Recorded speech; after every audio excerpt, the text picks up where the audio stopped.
Right, we're continuing in Likutei Sichos Aleph as a preparation for Yud Shvat, which is the day that the previous Lubavitcher Rebbe, Rabbi Yosef Yitzchak Schneerson, passed away in 1950. And 1 year later, exactly on that date, the last Lubavitcher Rebbe, present Lubavitcher Rebbe, took over. But now we're talking about the previous Lubavitcher Rebbe. Okay, the previous Lubavitcher Rebbe was a person that maybe you can say that in the history of Judaism, maybe there was never a person like this.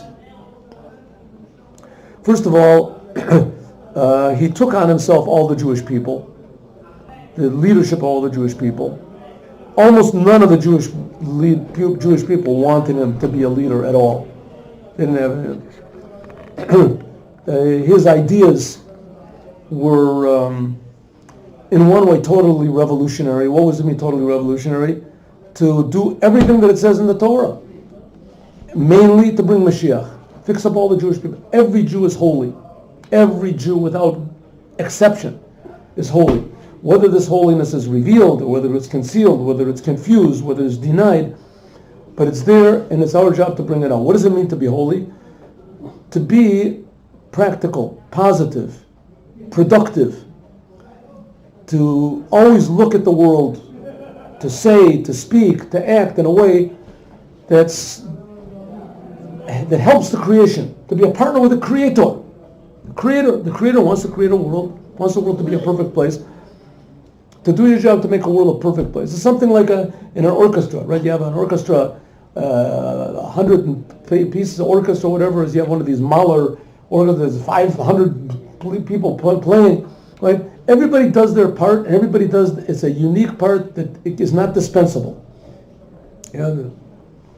That has to be done. I heard a story once that somebody interviewed, I think it was Tchaikovsky, that one of his symphonies was being played, and he lived in America, in Vienna or somewhere.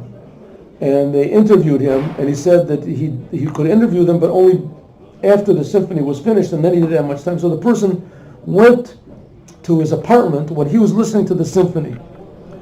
On the, I don't know what the date was. It was something like in the 50s, who knows, 50s, maybe the 60s.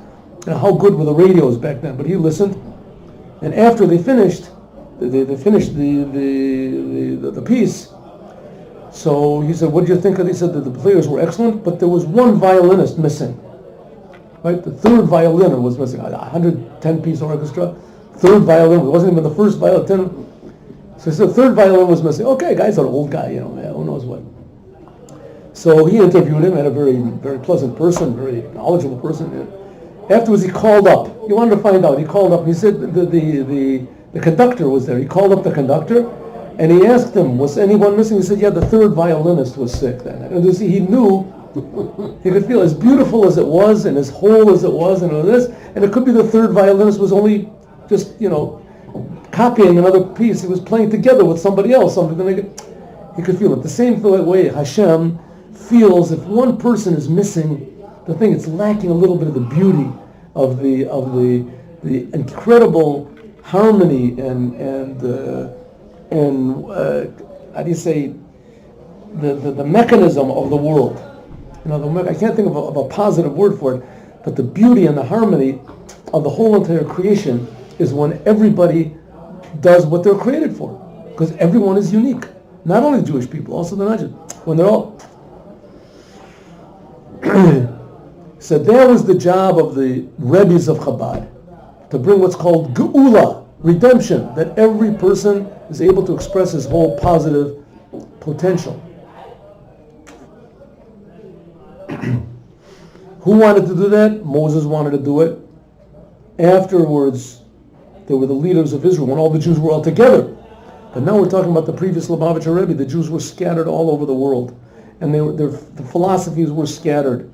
And most of the philosophies were anti-Torah, anti-God, there were Jews who were willing to do anything to be like the non-Jews. Anything in the world to be like the non-Jews. Just to leave Torah, leave commandments. And a lot of Jews blamed the Holocaust on the Torah, on the commandments, on religious Jews. And even to this day, you find it in Israel. And this, the previous Rebbe had to not just defeat his enemies, not just to show how wrong they were, to try to change them, to try to make them reveal their Jewish identity also. Impossible to ask. It's like, fighting against the Nazis. Instead of fighting against the Nazis, to make them all American, loyal American citizens. Who can do a thing like that? That's his job. Okay. Tesvav. Kavagrush Zad Memori. My father-in-law. This is the Rebbe. Speaking about the previous Rebbe. The previous Rebbe was the father-in-law of the Rebbe. Baal Hilula is the one who's passing away. We are celebrating.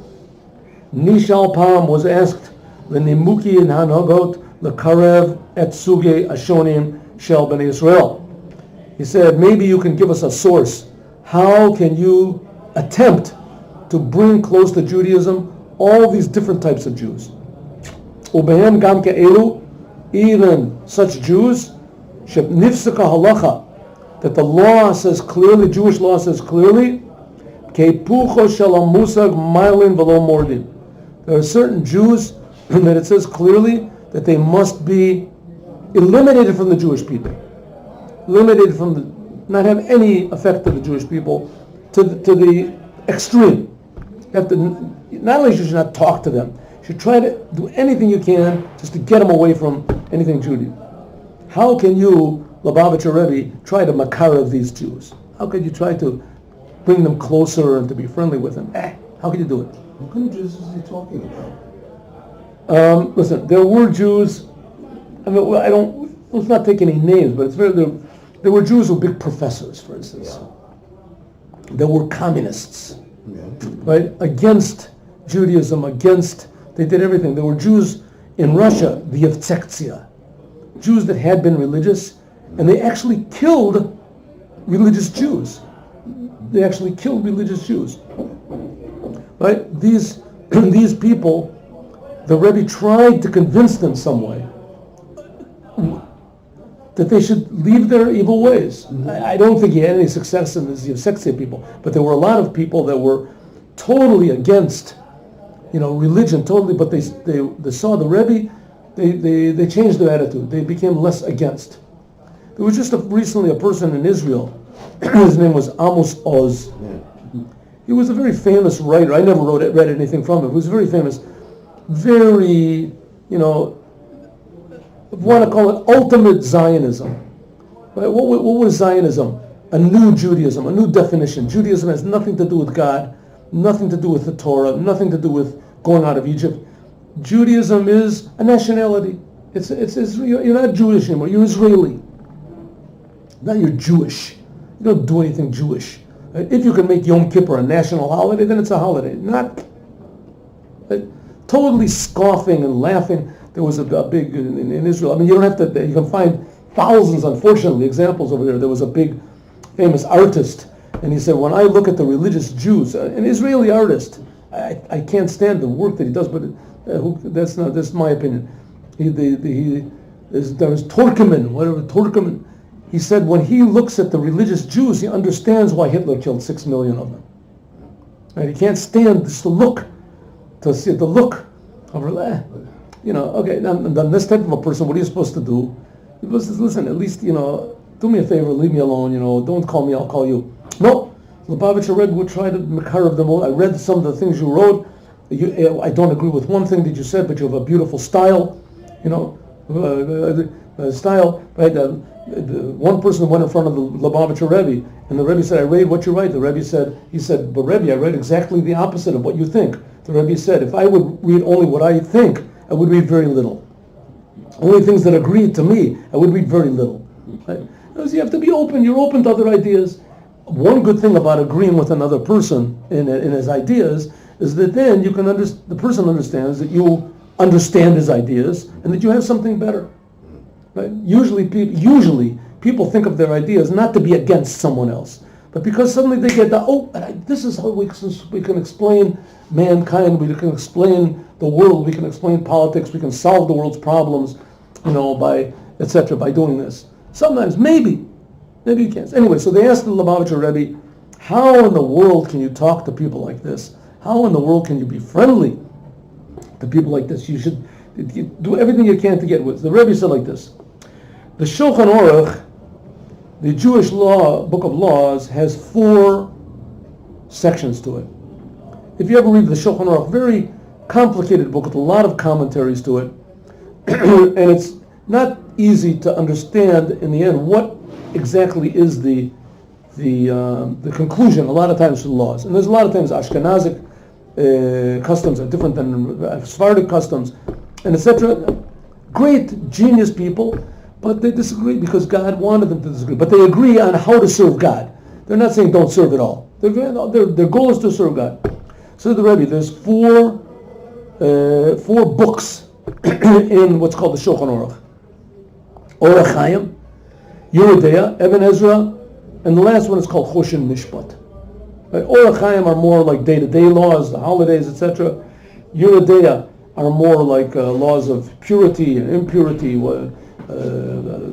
how to write a Sefer Torah. There's the Eben Ezra. Eben Ezra are laws about marriage, divorce.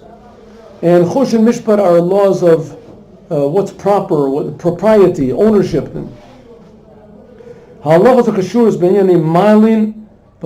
These laws which are concerned with pushing people away from Judaism. You know, there's a person when he's gone overboard and you have to get them out of Judaism. This is in Choshen Mishpat, right at the end. Right near the end. So what? According to this, Muvan Hadavar shel Kadimas v'ichur b'limud halachas. We can understand why the first laws deal with day-to-day things and holidays and etc. and all the other aspects of Judaism. Only in the very end is this law about people that you have to kick out of Judaism. You have to keep them away. Matchala yesh l'ilmod, it calls somebody a Shulchan Aruch. First of all, you have to learn all of the laws of the Shulchan Aruch. Very complicated. You have to learn all the laws, all the different opinions. All these people are very, very holy people.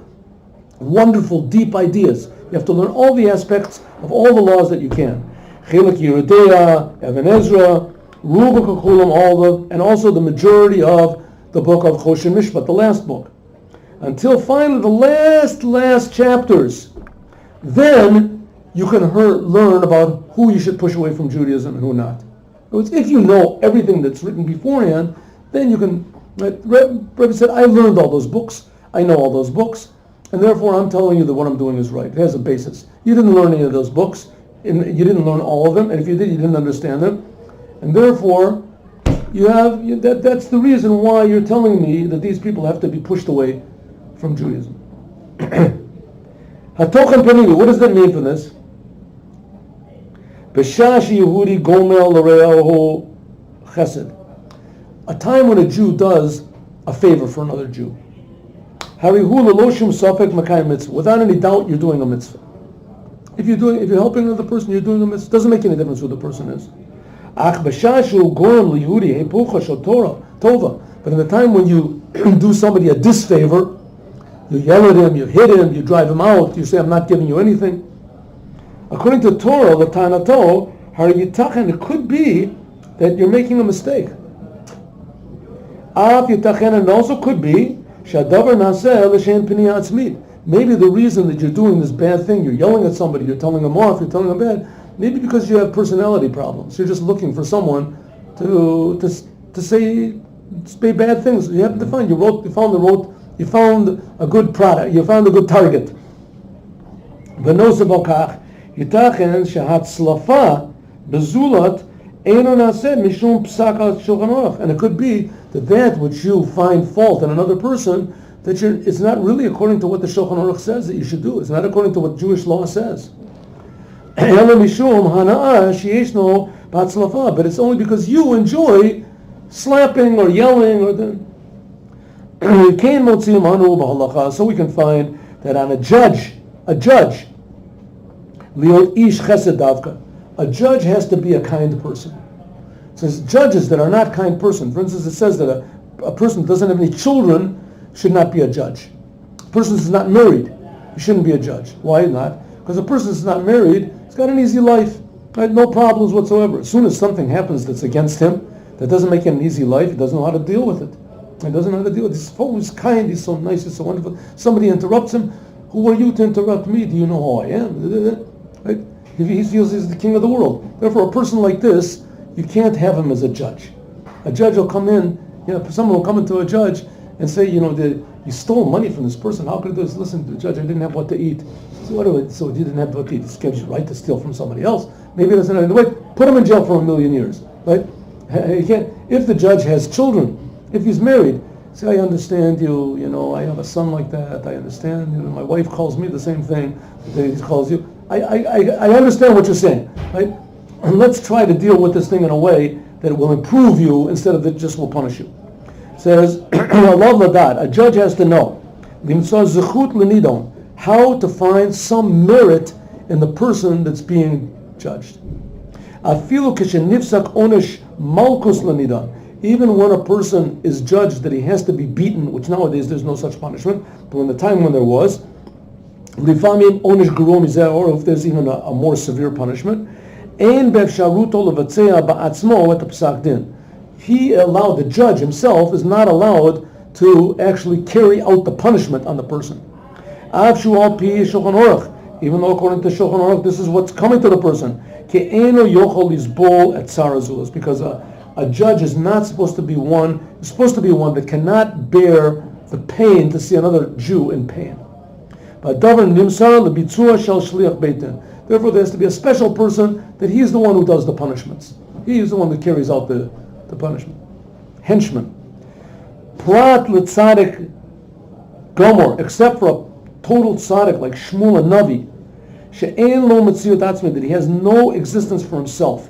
He feels that all of his being is totally, he feels that God is creating him every moment. Ki kol metziuto hi kiyum ratzon elyon sheharag ba'atzmo et Agag. There was one unusual case where the prophet himself, Shmuel, he cut up Agag. Agag was Haman at that time. He cut him up, but usually a judge is not allowed to carry out the punishment against anybody. And here, an unusual case with Shmuel. You might ask that. Ratzonim shel Chassidim. The will of the Chassidim is l'lechet b'darkei Rebbe, to go on the ways of the Rebbe. Aleim eifo l'dat, you have to know. She'im amnam yesh li zahir mi'amod b'darga ruchanit petchuta. You have to be careful from people who are in a lower spiritual level. Shelo yisachef ito, that you should not be dragged down by people who are lower than you. Right? You go into the discotheques in order, whatever is the bar rooms, in order to say, are there any Jews here? Come and light candles for Chanukah. Come and let us put on tefillin. Right? And the people in the bar room say, are you a normal human being? Come and let's dance. Let's have a little drink. Let's have a little fun. You say, oh, okay, good. Then when you put on tefillin afterwards, the guy says, oh yeah, sure we will, Rabbi. Let's see how you can dance. You know how to do it let's see your steps. You know how to do it? Hey, you're pretty good. All of a sudden the rabbi says, well, I don't get this in the yeshiva. Nobody claps. They don't even let me dance. Right? They told me I shouldn't do all this break dancing in the yeshiva. He says, you know what? I'm with you guys. You have to watch out when you go to Makarav people, they don't Makarav you. Right? You have to be careful. And gam l'rchoko. But on the other hand, you shouldn't push away a person. Ki'im la'loso. Your effort has to be in order to elevate somehow or other the other people, to start thinking of something other than just their own pleasures and their own self. The heitivito hav'b'kashus, and if it requires so to even do a good favor for him physically, and from the physical good you do to the other person will come also a spiritual good. But as then, Kamayim Razal, like the rabbi say on the pasuk, Meir Einei Shneim Hashem, then God will illuminate the eyes of both of them. Right? When you do a favor for a person, then God will do a favor for you. And it's even, in fact, if for no other reason than just real secret, the door to meaning opens outward. In other words, the meaning comes only when you don't think about yourself, you think about helping someone else, or an idea that's higher than yourself, something greater. Then you start to realize what your real true potential is. A person is thinking about himself, so he's always locked in his own selfish world, no matter how big it is. There was a famous Howard Hughes, the Rebbe had a sikha about him. It was very unusual. He didn't say him by his name, but he passed away, I don't know when it was, 1970 or something like that, whatever he passed away. Howard Hughes was a person that had several $billion. He was like one of the richest men in the world at that time. And he died as a total maniac, a total paranoid, insane person. He was afraid of everything. He was afraid they were trying to kill him. He was afraid to go outside. He was afraid to eat. He was afraid of everything. And the Rebbe said one of the reasons was he never thought about anybody else. He only thought about himself.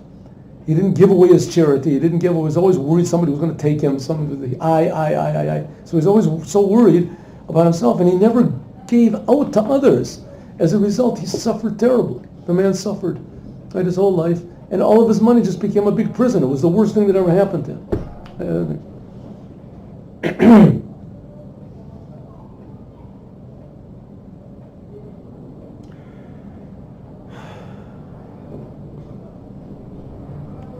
There it says that Hashem, if you do give to someone else, then that helps you. Then God will also help you from above to go in the straight way. God will give you with a wide hand everything that He needs for Him and His children. Hashefa bo mimidat chesed. Then if you give chesed, kindness, here, then God will give you kindness from above, which is something which is unlimited. And even if that kindness is just the ability to enjoy and to be satisfied with the little that you have, that's an amazing gift. Because some people can have millions, billions, and they're not satisfied. They're miserable their whole lives. So they have money. What's the money worth? What is the money really worth? Right? It just becomes, like we said, a prison for them. Then if you give to others, then God will give you vessels that you can receive bigger blessings, and you will have bigger blessings. It's like these people who they win the lottery, $15 million, $100 million. But if they have some sort of a plan to give to charity, they have something that they want to benefit the world for, they have an idea of how to give this money and how to make this money into a productive thing that other people will benefit from it, then these people don't go crazy.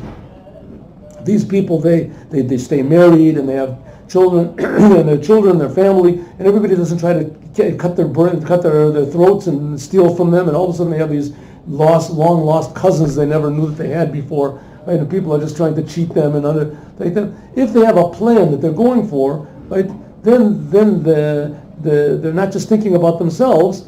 Then they have a goal. It's like riding a bicycle. If your whole goal is just not to fall down with a bicycle, then it doesn't make any difference what type of beautiful bicycle you've got. You're bound to fall down. If your goal is that you want to go to Chicago, you want to drive, so you've got a goal to go to. The better the bicycle, the better. Kapirish Chassidic, like the pasuk says, "V'hu yechalkalecha," God will provide for you. But the word kalkalecha also means cheli, to make vessels.